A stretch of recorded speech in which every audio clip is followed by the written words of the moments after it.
You're listening to Skeptoid. I'm Brian Dunning from Skeptoid.com. 3 Titanic Myths. The more iconic the event, the more likely conspiracy theories and alternate histories are likely to spring up around it. Such was the case with the RMS Titanic, the luxury liner that struck an iceberg and sank in 1912. Titanic mythology abounds, but no part of it captures the imagination as much as the alternate theories of its sinking. Today we're going to look at the 3 most popular, made so by the perpetual allure of the conspiracy theory, that innate desire to have special insight, a secret glimpse into forbidden knowledge. The true facts of the sinking are well known and undisputed. After the ship struck the iceberg, water flooded multiple watertight compartments, spilling over the top of each compartment into the next. It was a fatal injury from which there was no hope of recovery, leaving no room for controversy or unanswered questions, at least not about the actual sinking. Yet in the promotional materials for their 2017 documentary, Titanic: The New Evidence, the Smithsonian Channel said, "The sinking of the RMS Titanic has been the subject of countless investigations, and the true cause of the tragedy is hotly debated." Well, yes and no. No actual historians or naval architects, quote, debate anything about it. But yes, non-expert internet denizens flood the web with bizarre claims that satisfy their conspiratorial mindsets. The most recent fringe claim comes from one of our favorite TV sources, TV networks that bill themselves as educational. Number 1. A fire sank the Titanic.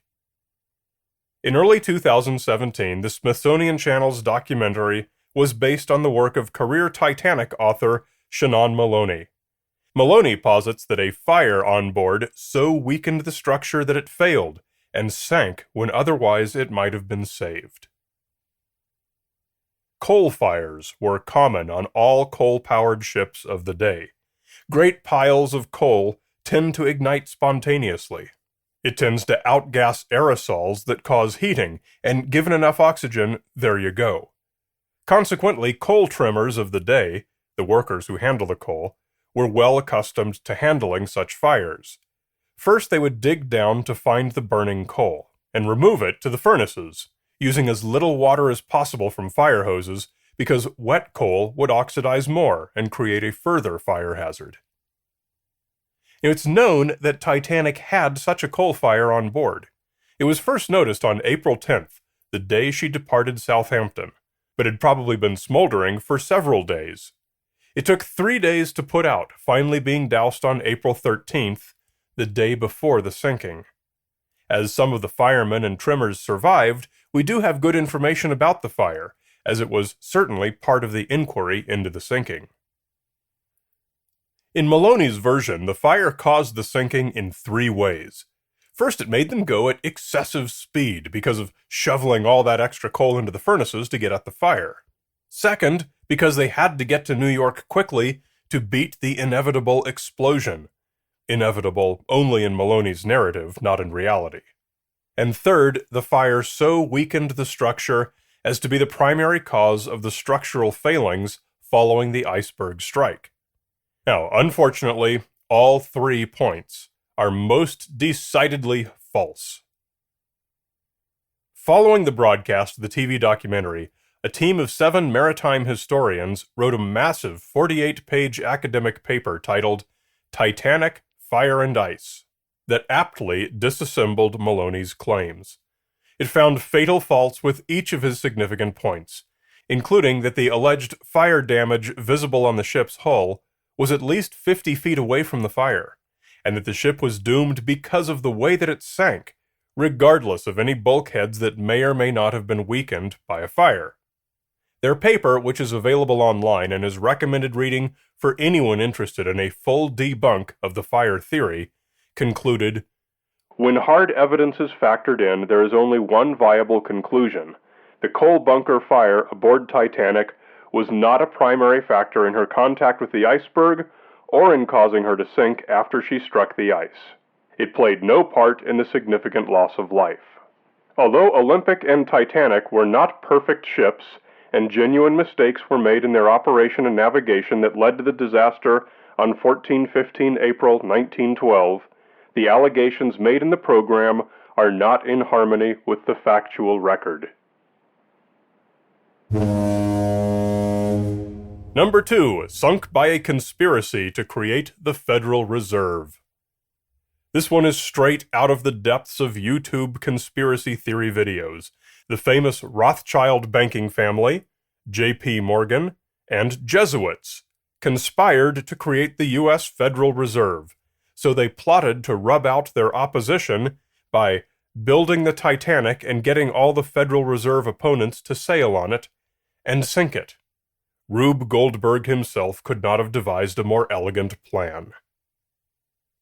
It's become a minor internet meme, with photos of turn-of-the-century millionaires Benjamin Guggenheim, Isidor Straus, and John Jacob Astor IV depicted as having died on the Titanic, which they all did.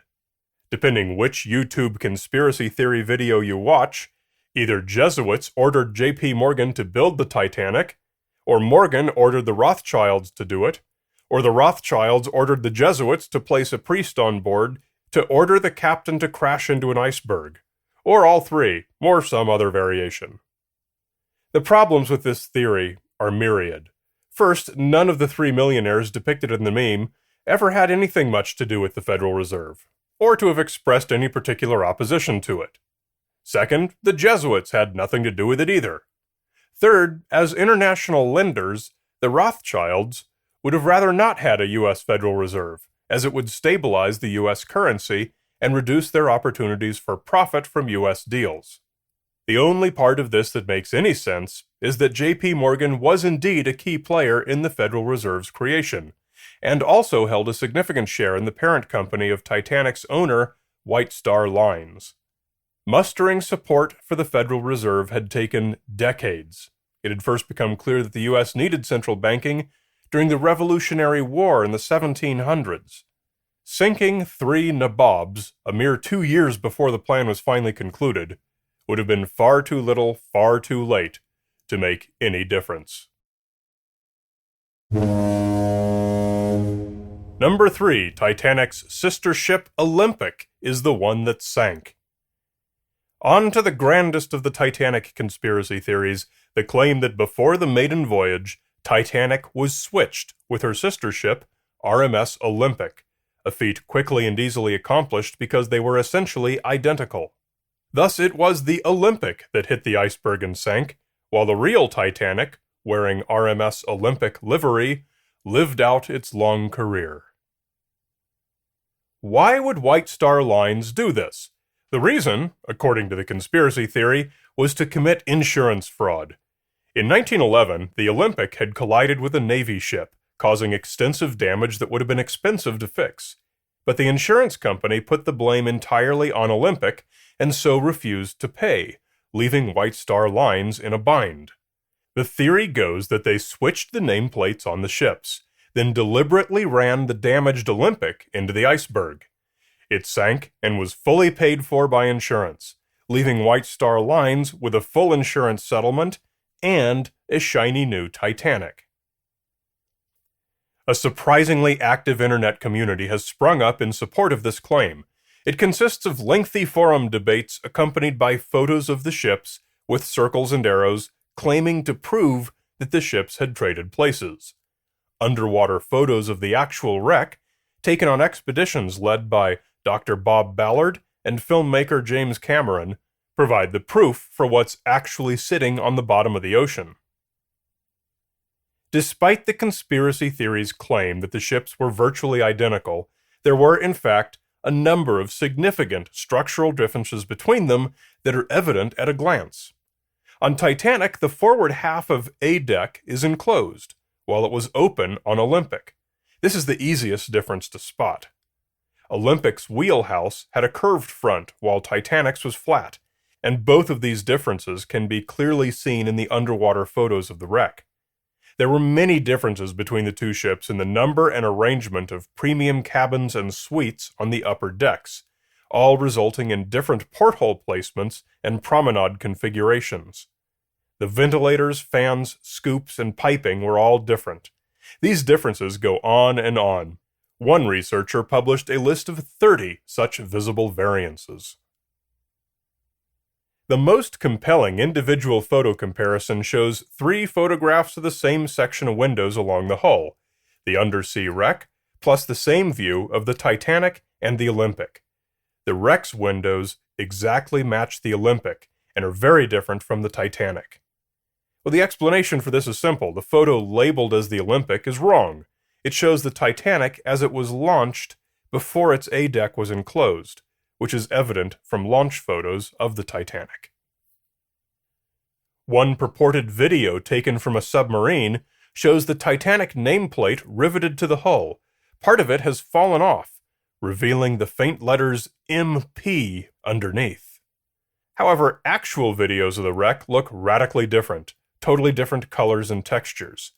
It was a CGI hoax. White star lines etched the ship's names into the hulls. They were not riveted on plates. Excellent photos and video exist of the actual name Titanic still etched on the original steel, and still quite legible. Olympic was hull number 400, and Titanic was hull number 401, and these numbers were found throughout both ships. Titanic's 401 is clearly visible on a propeller on the wreck. Some conspiracy theorists explain this with the claim that Olympic was fitted with one of Titanic's spare propellers. But that's impossible, as they were built to different specifications because of differences in their propulsion, which is well documented.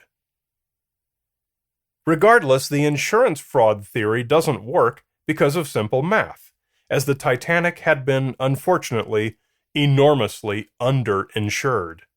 Its financiers had spent $7.5 million on it, with total losses from the sinking reported by the New York Times at $9.4 million. It was insured for only $5 million, so the company took an enormous loss. Damage to the Olympic from the collision was less than $200,000, a tiny fraction of the loss caused by Titanic's underinsurance.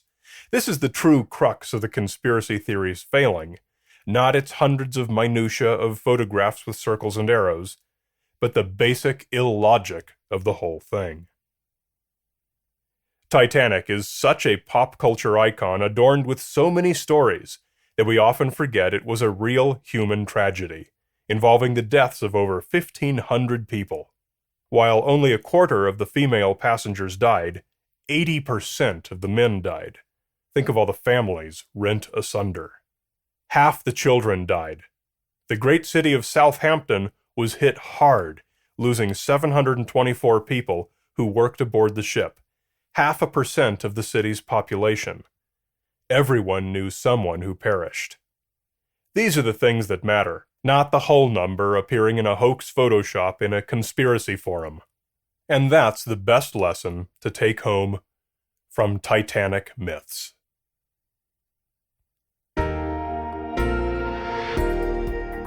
Have you watched Principles of Curiosity? It's the latest documentary film about science and critical thinking from Skeptoid Media. It is available for free for everyone at principlesofcuriosity.com. If you're a teacher and want to show it in class, you're in even more luck. Principles of Curiosity comes with free educational materials for high school through college. Enjoy the film principlesofcuriosity.com. You're listening to Skeptoid, a listener-supported program. I'm Brian Dunning from Skeptoid.com.